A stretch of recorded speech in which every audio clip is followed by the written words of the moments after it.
할렐루야. 여러분 강하고 담대하십시오. 성령 충만하십시오.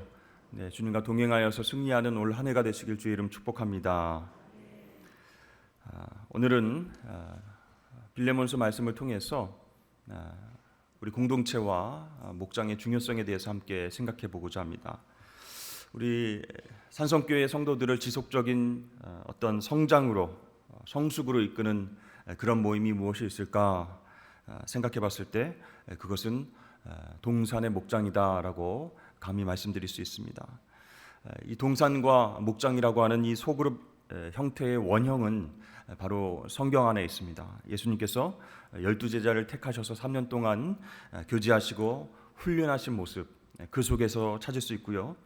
또 예수님께서 부활 승천하시고 또 제자들이 성령 받은 직후에 생겨난 초대교회의 모습에서 그것이 구체화된다라고 할 수가 있습니다.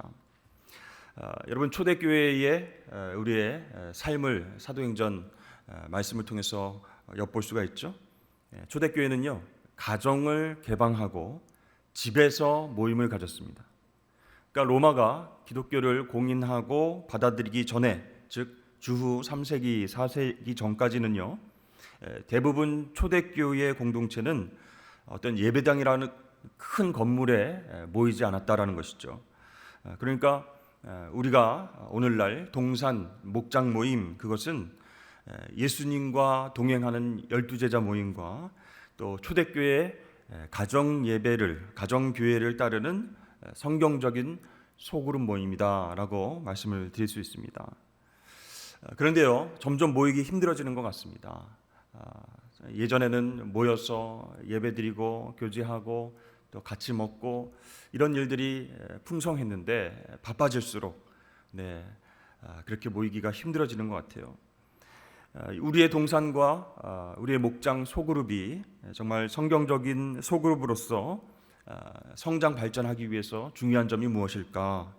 오늘 짧은 분량의 말씀, 신약 성경에서도 굉장히 짧죠. 빌레몬서를 통해서 우리 동산과 우리 목장 모임이 나아가야 할 방향에 대해서 함께 고민을 해보고자 합니다. 사도 바울은 로마 감옥에 지금 수감되어 있습니다. 그래서 빌레몬에게 편지글을 쓰는 것이죠. 이 빌레몬서는요, 바울이 이 옥중에서 사랑하는 동역자 빌레몬과 그가 이끄는 작은 공동체, 가정 예배 공동체에 쓰는 편지글이다라고 할 수 있어요.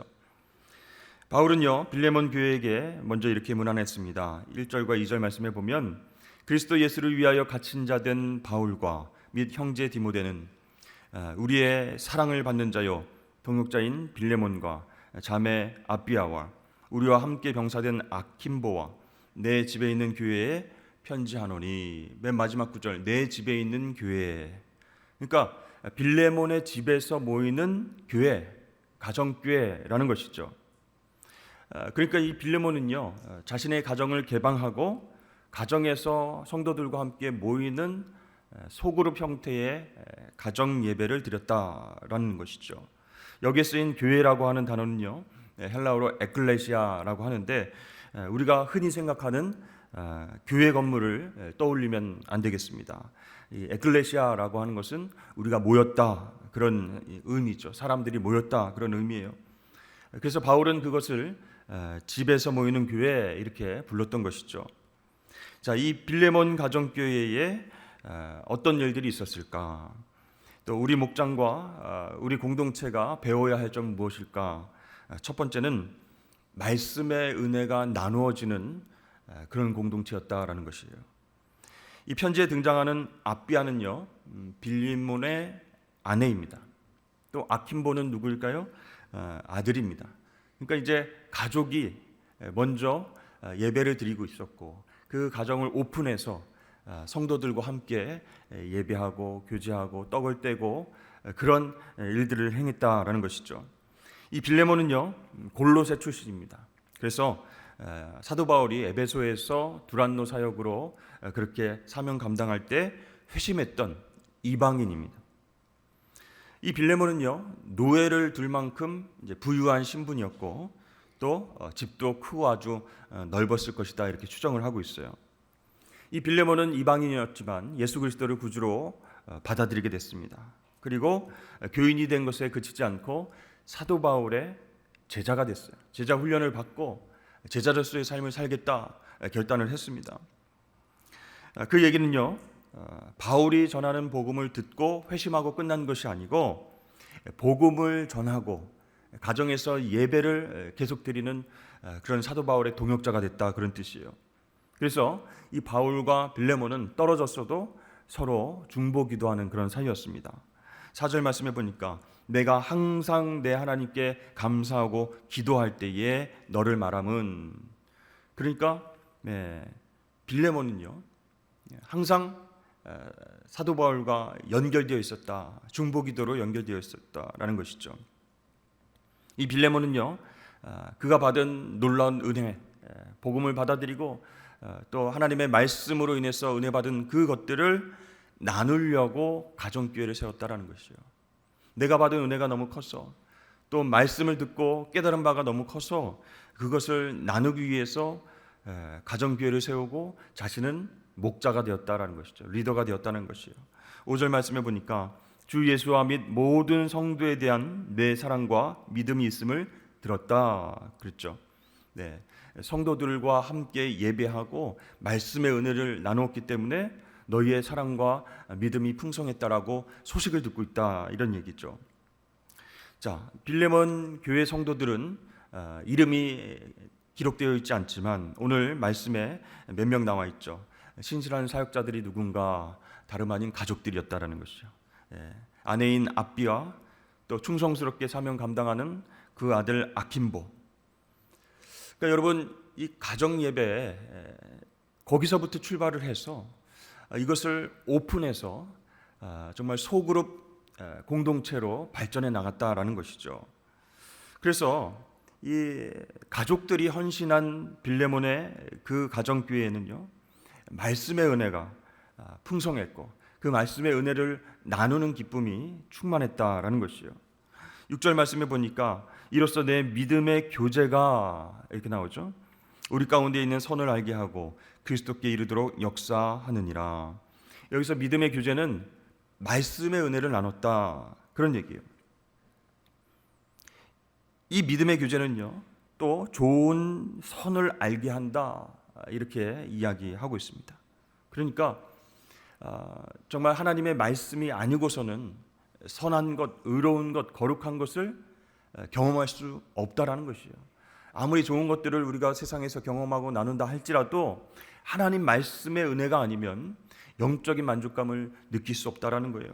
그래서 내 믿음의 교제가 모든 좋은 선을 알게 했다. 거기에 소속된 모든 성도들이 말씀의 교제 때문에 선한 것이 무엇인지, 구원이 무엇인지 그것을 알게 됐다라는 것이죠. 여러분, 어떠한 모임에도요 하나님 말씀의 바탕이 없이는 일정 시간이 지나가면 공허한 메아리로 남게 됐다라는 것이죠. 모일 때 즐겁고 모일 때 기쁘고 감사하고 너무 좋아요. 그런데 그 안에 말씀의 나눔이 없다면, 그동안 우리가 받았던 하나님 말씀의 은혜가 나누어지지 않는다면 그 모임이 점점 시간이 갈수록 시들해진다, 은혜가 떨어진다라는 것이에요. 여러분, 인간의 언어는 영혼을 구원할 수 없기 때문입니다. 아무리 좋은 말로 위로하고 아무리 자기가 어떤 재능이 있고 달란트가 있어서 사람들을 위로한다 할지라도 그 안에 하나님 말씀이 빠지면 결국 한계를 갖는 모임이 될 수밖에 없다라는 것이죠. 근데 여러분, 하나님 말씀을 듣고요, 주일 예배 설교를 듣고요, 또 본인이 새벽마다 묵상한 내용을 깨닫고 은혜 받은 것들을 그 공동체 안에서, 목장 안에서 나눌 때 그 믿음의 교제가 결국 예수님 안에 있는 좋은 것들, 선한 것을 온전히 깨닫게 하는 줄로 여러분 믿으시길 바랍니다. 그래서요, 여러분, 우리가 받은 은혜가 얼마나 많이 있습니까? 목자 연수 때 함께 묵상한 말씀, 또 삶에 적용한 것, 또 주일 예배 때, 수요 예배 때, 또 금요 성령 집회 때 받은 말씀, 그것이 은혜로 다가왔을 때 그것들을 우리 공동체 안에 있는, 목장 안에 있는 성도들과 나눌 때 그것이 사람의 정으로 맺어지는 그런 모임이 아니라, 그런 인연이 아니라, 우리는 그리스도 안에서 은혜 안에 맺어졌구나, 이런 믿음의 교제가 생길 수 있다라는 것이에요. 여러분, 요즘은 정말로 살아가기 힘든 그런 시절이죠. 경제적으로도 어렵고, 정치적으로도 힘들고, 정말 지구촌 곳곳에서 난리와 난리의 소문들이 있습니다. 모두가 무엇을 붙잡아야 할지 몰라서 혼란스럽고 힘든 그런 시간들을 보내고 있어요. 이럴 때일수록 하나님 말씀을 붙잡고 그 말씀이 삶의 중심이 되도록 해야 됩니다. 그래서 우리는 시대가 힘들수록, 정말 어려울수록 이 목장 모임, 소그룹 모임을 통해서 하나님 말씀 중심으로 은혜를 나누는 그런 놀라운 축복이 있게 되길 주 이름 축복합니다. 그래서 빌레몬서의 말씀을 통해서 첫 번째 우리가 바라봐야 할 것은 하나님 말씀을 통해서 은혜를 나눠야 된다. 두 번째는 삶의 은혜를 나눠야 된다라는 것이에요. 자, 말씀으로 받은 은혜를 나누다 보면요, 우리의 삶이 빠질 수 없죠. 그게 그냥 갑자기 추상적으로 그냥 하나님 말씀 은혜 받았어, 이게 아니라 그 말씀이 우리 삶 가운데 녹아져서 그 말씀이 정말 우리 삶 가운데에 견인 역할을 해서 이런 은혜가 있었습니다 라고 나누기 위해서는 우리 삶이 드러나는 것이죠. 자, 초대교회는요, 가정에서 모인다 그렇게 말씀드렸어요. 그곳에서는 어떤 역사가 일어났습니까? 군중 속에서 느끼는 외로움이 다 사라졌습니다. 여러분, 상처 많은 사람들은 굉장히 외롭죠. 그리고 외로운 사람은 상처가 많이 있습니다. 그 모든 어려움과 상처를 우리가 다 치유해 줄 수는 없는 거예요. 그런데 초대교회에서 말씀을 중심으로 그렇게 모여서 예배하고 말씀의 은혜를 나눴을 때 그 상처들이 조금씩 치유되는 역사가 일어났습니다. 그러다 보니까 자신의 삶을 이렇게 나눠야 돼요. 솔직하게 드러내야 되는 거예요. 자, 상처, 외로움, 이런 것들이 계속 드러날 때에 사실은 사람들이 마음을 열기가 어렵습니다. 우리 대예배에 와가지고 예배 1부 예배, 2부 예배, 3부, 4부 예배를 드리면서 은혜를 받았어요. 그런데 옆에 앉은 우리 성도님에게 오늘 제가 말씀의 은혜를 받았는데 제가요 일주일 동안 이런 삶이 있었거든요. 너무 힘들었거든요. 뭐 이렇게 구체적으로 얘기할 수 있는 그런 시간과 여건이 안 된다는 것이죠. 그러나 작은 소그룹에서는 가능하다라는 것이죠. 동산의 목장 모임에서는 그게 가능한 거예요. 마음을 열고 하나님께서 주신 말씀의 은혜를 우리 삶 가운데 적용해서 큰 놀라운 기적과 같은 일들을 맛보았을 때 그걸 나누는 게 가능한 거예요. 그래서 말씀을 나누다 보면 그 말씀의 능력이 압도돼서 내 삶을 오픈할 수 있게 된다는 거예요. 처음에는 그것이 창피한 것 같고 나누면 정말 뭔가 비밀이 새어나가는 것 같고 그랬지만 그 말씀의 은혜에 압도되면 자연스럽게 내 삶이 드러나게 되는 거예요.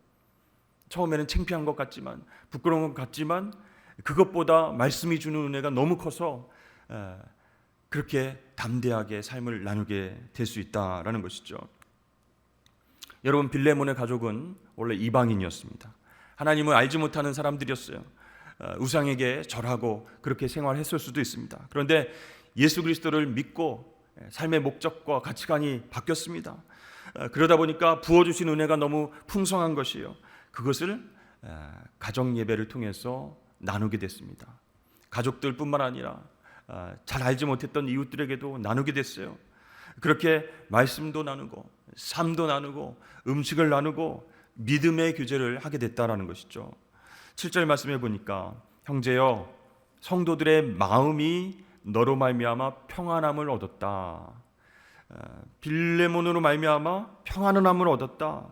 내가 너의 사랑으로 많은 기쁨과 위로를 받았노라. 이렇게 말하고 있습니다. 그러니까 이 믿음의 교제를 통해서 은혜의 말씀만 나눈 것이 아니고 삶을 나누었기 때문에 너로 말미암아 성도들의 마음이 평안함을 그리고 오픈하고 자기의 삶도 이야기하고 함께 기도를 하게 됐다라는 얘기를 들으니까 내가 너무 기뻤다. 오히려 위로함을 받았다. 감옥에서 지금 사도 바울이 편지를 쓰고 있는 것이죠. 여러분 그렇습니다. 이 목장 모임 가정교회에서는요, 자신의 삶 가운데에 말씀으로 임하신 하나님의 은혜를 나눠야 됩니다. 내가 목자가 되어서 어떻게 하면 잘 이끌 수 있을까, 여러 가지를 고민하지 않으셔도 됩니다. 내가 먼저 용기를 내서 예수님께서 내 삶 가운데 부어주신 은혜를 나누시기만 하면 돼요. 그때 다른 누군가가, 기대하지 않고 참여했던 그 누군가가 기쁨과 위로를 얻게 된다라는 것이죠. 하나님의 말씀이 이렇게 능력이 있구나. 그 말씀이 우리의 마음을 완전히 녹이시는구나. 그 말씀의 은혜가 우리 삶 가운데에 정말 활기찬 원동력이 되는구나. 이렇게 깨닫고 기쁨과 위로를 얻게 되고요. 나중에 시간이 되면 저도 나눌 것이 있습니다. 저도 삶 가운데 하나님 은혜가 있었습니다 하고 그렇게 전염이 되는 것이죠. 여러분, 말씀 안에서 삶 속의 은혜를 나눌 때 우리 내면의 깊은 곳까지 치유하시는 하나님의 놀라운 경험이 있게 될 줄로 믿습니다. 자, 첫 번째는 어떻게 해요? 말씀의 은혜를 나누고, 두 번째는 삶의 나눔을 통해서 은혜를 나누고, 세 번째입니다. 세 번째는 복음을 증거하는 은혜를 나눠야 된다라는 것이죠. 우리 목장 모임 또 가정교회에서는요, 말씀의 은혜와 또 삶의 은혜를 나누는 데서 그쳐서는 안 되고, 이 두 가지를 가지고 최종적으로 해야 할 일이 있는데, 그것은 뭐냐면 바로 예수님을 증거하고 영혼을 변화시키는 일이다라는 것이에요. 사실은 우리가 동산과 목장에 소속되는 것은 이제 이사를 오신 성도분들이나 또 새롭게 등록하신 분들이 어떤 사시는 곳을 중심으로 해서 자동적으로 편성이 되게 됩니다. 그런데 이사 오시는 분이 없고 새롭게 등록하시는 분이 없으면 그 목장에는, 그 동산 목장에는 새로운 사람이 없다라는 것이죠. 그런데 그래서 우리가 서로들 바쁘고 모이기도 힘들고 예배도 힘드니 우리 기도 제목만 나눕시다 이렇게 하고 또 끝나는 경우도 없지 않아 있습니다. 근데 여러분, 바울이 빌레몬에게 편지를 보낸 이유를 8절에서 이렇게 본격적으로 설명하고 있는데요. 8절부터 10절까지 말씀 한번 보여주시죠. 이러므로 내가 그리스도 안에서 아주 담대하게 내게 마땅한 일로 명할 수도 있으나 도리어 사랑으로서 간구하노라. 나이가 많은 나 바울은 지금 또 예수 그리스도를 위하여 갇힌 자 되어 갇힌 중에 낳은 아들 오네시모를 위하여 내게 간구하노라. 그러니까 옥중에서 낳은 아들, 그러니까 복음을 전해서 예수 그리스도를 믿게 된 아들 오네시모를 위해서 내가 간구하는데 하면서 이제 이야기를 하는 거예요. 그러니까 이제 그 편지를 쓴 목적이 나중에 이제 나오게 되는 것이죠. 그러니까 바울에게 있어서 이 빌레몬, 제자이자 영적으로 낳은 아들이죠. 그래서 지금 바울이요, 비장한 얘기를 빌레몬에게 하고 있는 거예요. 그 내용을 잠깐 살펴보면요, 바울이 로마 감옥 가택 연금되어 있을 때 이 오네시모라고 하는 사람, 노예죠, 노예 출신의 오네시모를 만났습니다. 그래서 복음을 전했고 오네시모가 예수님 믿었어요. 근데 단순히 그리스도인이 된 것이 아니라 사도 바울의 아들과 같은 사람이 되었다라고 이 얘기를 하고 있어요. 근데 이 오네시모는 알고 보니까 빌레몬의 집에서 도망친 노예다라는 거예요. 근데 우연히 사도 바울이 거하는 감옥에서 만났거나 아니면 오네시모가 바울과 지금 주인인 빌레몬의 관계를 알고 찾아갔을 수도 있습니다. 어쨌든 만났고 복음을 받아들였고 충성된 그런 아들과 같은 그런 주의 종이 된 것이죠. 그런데 이 빌레몬이 해결해야 될 문제가 있었다는 것이죠. 그것은 사도 바울이 얘기하듯이 오네시모가 그리스도인이 됐지만 빌레몬의 집에서 도망친 노예라는 거예요. 그래서 죄가 있기는 있는데 그를 용서하고 형제로 받아들였으면 좋겠다라는 내용의 편지를 쓴 것이죠. 근데 여러분, 이게 그냥 있을 수도 있는 일이다라는 게 아니고요. 이 당시에 노예를 용서하고 그냥 형제로 받아들이는 건 있을 수 없는 굉장히 어려운 일이었어요. 주후 1세기 지중해 연안에 있는 나라들은요, 노예 제도를 근간으로 모든 경제가 돌아가고 있었습니다. 그리고 권력, 이런 어떤 수직적인 계급이 있었죠. 사회계층이 만들어져 있었습니다. 그러니까 주인과 노예 관계가 이것은 깨트릴 수 없는 관계라는 것이죠. 그런데 그를 용서하고 죄를 짓고 도망간 그 노예를 용서하고 형제로 받아들이라, 굉장히 파격적인 거예요. 혁명적인 일이에요. 그러니까 노예 신분에서 해방시켜주고 그의 빚을 탕감해주고 그를 형제로 받아들여 달라, 간곡하게 바울이 부탁을 하고 있는 것입니다. 여러분, 여기에 엄청난 복음의 역사, 복음의 능력이 묻어난 한 구절이 있습니다. 우리 16절 말씀 우리 다 같이 읽어보겠습니다. 시작. 이후로는 종과 같이 대하지 아니하고 종 이상으로 곧 사랑받는 형제로 둘 자라. 내게 특별히 그러하거든 하물며 육신과 주 안에서 상관된 내게랴. 아멘. 여러분, 사실 이게 어려운 일이에요. 엄청난 정말 혁명과도 같은 얘기입니다. 당시 상황에서는 있을 수 없는 일이에요. 파격적인 제안을 지금 빌레몬에게 계속 하고 있는 것입니다. 종 이상 사랑받는 형제로 둘 사람이다. 이 사람은 내가 보증을 한다. 종처럼 대하지 않고 형제 이상으로 대해야 할 예수님의 제자다. 이렇게 얘기를 하는 거예요. 여러분, 여기에서 사도 바울의 어떤 신앙의 원리를 깨닫게 됩니다. 바로 십자가 은혜의 원리라는 것이죠. 그 사회에 정말 문화적인 어떤 계층적인 분위기가 있습니다. 그런데 하나님의 은혜의 복음은 그 모든 것들을 깨트릴 수 있다는 거예요. 예수님께서 우리의 죄값을 대신 십자가 위에서 갚아주신 것처럼, 또 우리가 그 놀라운 은혜의 용서함을 받은 것처럼 우리도 용서할 수 있다, 이런 가르침이 들어있습니다. 그죠? 십자가 은혜의 원리에 의하면 너에게서 도망친 이 노예 정말 처벌해야 되고 고발해야 되고 벌을 줘야 될 것 같지만 정말 예수 그리스도 안에서 한 형제로 받아들여줘라, 이렇게 얘기를 하는 거예요. 사실 여러분, 이 말씀을 우리 삶 가운데 적용하면 어떻게 되겠습니까? 우리가 예수 믿고 많은 사람들을 용서하며 살고 있는가라고 생각해 볼 때 그렇지 못하다는 거예요.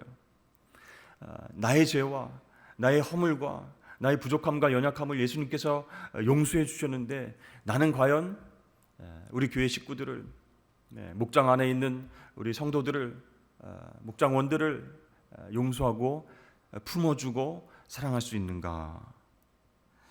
여러분, 우리가 예수 믿는다라고 하는 것은요, 어떤 기독교 교리를 배우고 그 교리를 잘 체계화해서 지식적으로 그렇게 가지고 있는 것이 아니라는 거예요. 십자가의 은혜의 예수님을 바라보면서 우리의 인격과 삶이 변화되고 예수님처럼 용서하고 사랑하는 삶을 살아야 할 줄로 믿습니다. 그게 바로 은혜 받은 사람의 변화된 모습이라는 것이죠.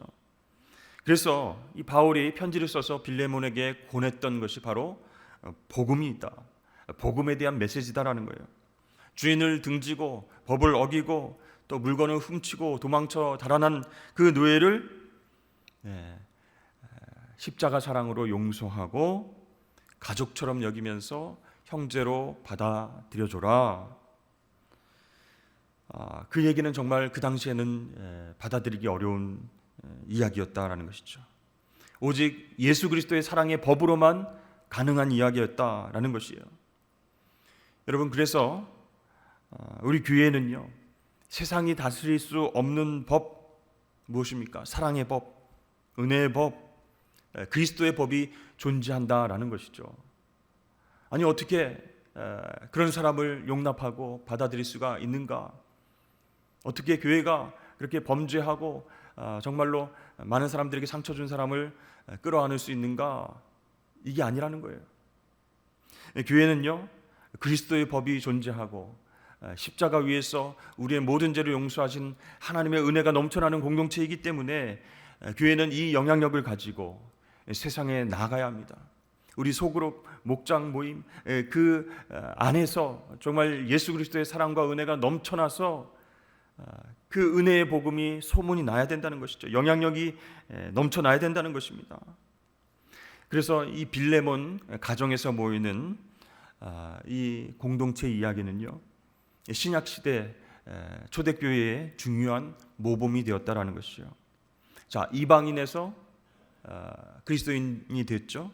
그리고 말씀의 은혜를 받아서 목자가 됐습니다. 리더가 됐습니다. 그래서 하나님 말씀으로 나누고 가르치고 풍성한 은혜가 있었어요. 그래서 그 삶의 은혜를 가정에서 나누고 그 가정교회에서 하나님의 기적을 경험했던 이 빌레몬이 도망친 노예인 오네시모를 용서하고 받아들여서 한 형제로 그렇게 대우했다. 여러분, 이게 엄청난 복음의 능력으로 작용했다라는 것이죠. 그리스도 안에서 형제로 받아들이는 놀라운 삶. 여러분, 그렇게 삶을 살아가는 사람을 어떻게 세상이 이길 수 있겠습니까? 이길 수 없다는 거예요. 여러분, 예수님께서 꿈꾸시는 하나님 나라의 확장이 바로 여기 있다라는 것이에요.